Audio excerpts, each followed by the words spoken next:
Greetings captains and welcome back to World of Warships and a Patreon supporter game. This is long-standing supporter Andy CX in the Yugumo, which is one of his favourite ships. And although you would look at this and think, okay, Japanese torpedo destroyer, it's probably going to be one of those games where it's slow and cautious and lots of firing torpedoes downrange and trying to stay unspotted, which is basically the usual MO for Japanese torp boats. They do have decent hitting guns, but poor turret traverse and, of course, a not particularly good rate of fire. So that really is their strength, is staying unspotted, using their stealth and firing torpedoes at hopefully unsuspected enemies.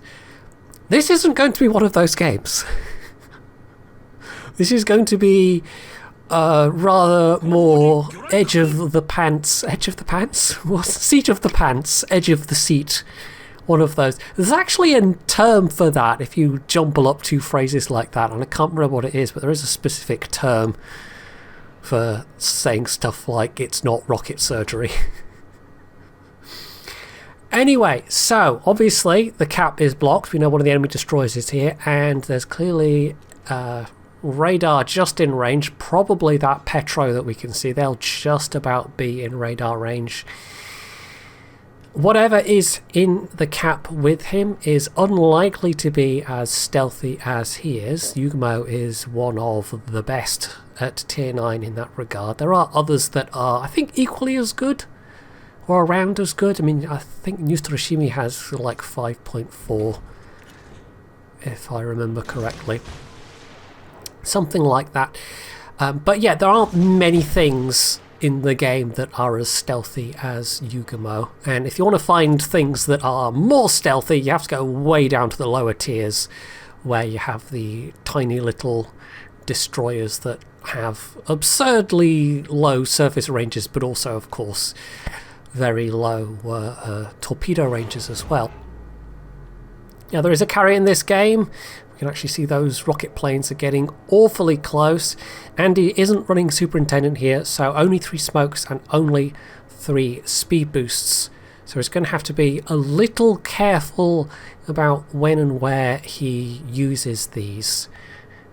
If he was in a Pan-Asian destroyer, for instance, he might have just preemptively blown a smoke there and would have still had plenty to spare, but of course that's not the case. He backs up just enough to see that it's an Erland, sharing the cap with him, which of course does not have a smoke itself. Probably not something he wants to get into a gunfight with though, so what he's doing here is the smart thing, just keeping it spotted for his allies and forcing it to back out the cap, so he can in fact now get the cap. This flank overall is looking a little weak though. There are 2 battleships to his south and that Chapayev. Otherwise, most of the rest of the team seems to have headed west, although the carrier is still floating around in the decap as well. So there's another burst of Petro radar. Just as he's about to get the cap, he's really not far off, so he's toughing it out and hoping nothing shoots at him in time to get the reset. But there's the Erland, and yeah, it doesn't actually take a hit, but there's obviously a close enough splash that it resets the counter. Because even an HE splash that doesn't actually do any damage, well, it doesn't do any damage to your hull. I think in that case it might have taken off a little bit of health from an AA mount or something like that. Any kind of damage, even if you can't see it, is enough to reset. So there's the Erland getting bold, getting in the cap again, and they know exactly what's here this time because, well, I think they kind of knew already. Andy caught the edge of that first radar going in, so they would have known it's a Kagero. But maybe the Erland's feeling a bit bolder now that the Chapayev has pulled south. His only allies are to the south, and there's potentially stuff coming down the east flank because we've spotted, what, like half the enemy team over on the more western side, and they have gotten that cap circle, but that still leaves quite a lot of enemy ships unaccounted for. He's not the only one fighting, firing at the Erland though, and they've actually lost some decent chunks of health, probably to the Chapayev. But it's Andy that gets the kill. Firing his guns like this has come at a pretty big cost, though. He's lost now just over half of his hit points. And taking out the Erland was probably, it was a good thing to have done. But was it worth half the hit points of his ship when there are still so many enemies to fight? I don't know. Personally, I would have maybe blown smoke earlier to try and disengage, but Andy toughed it out. Lost more health than I would have, but also got the kill, which I wouldn't necessarily have done in that scenario. And overall, I guess one less destroyer running around is probably a good thing. Erland's torps aren't the most deadly, but with the rate of fire it has, and with the torpedoes and relatively good stealth, relatively good AA, relatively good guns, it's probably not a bad thing that it got taken out. So torps towards the Pommern, and it's bowing, but he does still manage to hit 2, which is quite nice, and gets a flooding, because clearly they had taken damage earlier elsewhere, but they did have their damage control either just come off cooldown or had it available there, so sadly, even though they're low health, they're not going to flood out, but if someone else sets a fire on them now, that would be really quite handy. What's less handy is the ships that are now aggressively pushing on the cap circle, and the carrier is in a really bad position right now. They have to be spotted, that Immelman. So yeah, that's not great positioning from the carrier. It's not like they've been particularly paying attention to the mini-map, it seems like, to be in that position, because I don't think there's any way they're going to survive being heavily focused. And there we go, actually go down to the Alabama. Yeah, losing the carrier at this juncture is not great, because it basically leaves the enemy carrier free rein to just go after damage without having to worry about protecting their own team, without having to worry about putting down fighters for cover. This isn't looking fantastic overall. They are only one extra ship down, although that one extra ship is the carrier. They have just gotten that B cap, but the enemy team is flipping C, and the Pommern looks like they will have gotten a chance to heal. Andy, though, gets another torp hit, which is nice, but it has been long enough that, again, no flooding. The Alabama and the Hindenburg at least are taking quite a lot of damage, but we also know there's an Yugumo back there. Also, the remainder of the enemy team appears to be clustered in that blob on the west flank there.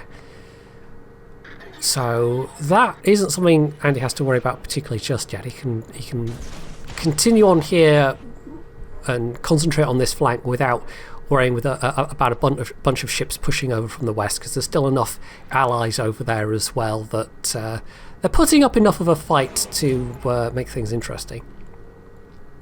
So there's the Pommern, now on very low health, and obviously someone pinging to finish that off, because that's an easy kill. And here's where Andy once again is going to do the un-Japanese destroyer thing, at least the Japanese torpedo boat destroyer thing, and actually uses guns. This is a little bit risky because there's a Indian Yugumo and an Alabama relatively close by, and he's obviously giving away his position exactly right now, but he clearly feels it's worth the risk to try and finish off this Pommern, since nobody else seems inclined or able to.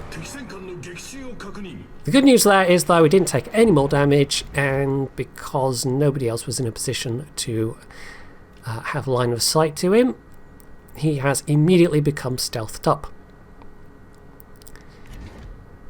The bad news is, having flipped the B cap, the enemy team have then taken it back again, and I think they lost their remaining other destroyer that was there. So Andy's the only destroyer left at this point. The Felix Schultz, I don't think has fantastic stealth. Most of the new German destroyers have kind of average at best stealth, so you can outspot it, but on his health he's probably not going to outgun it. And oh, by the way, the enemy team still has a carrier. And of course, Andy having revealed himself with that bit of pew-pew, the enemy carrier has gone, okay, let's see if we can do something about that last enemy destroyer floating around.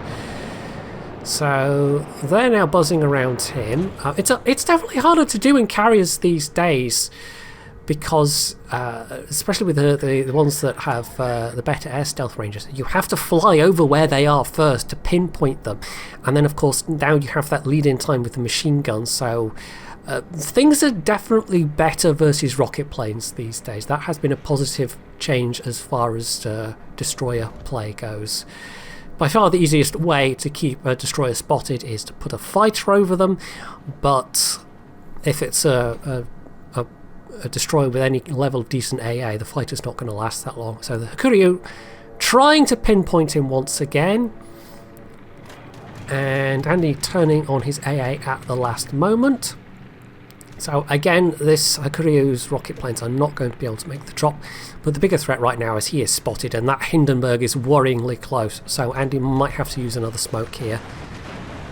He slows down to dodge a little bit, and there's the Hakuryu making the attack, but it's not, as I've said, not that hard to dodge these days, so yeah. Oh, it's a Fletcher, not a Schultz.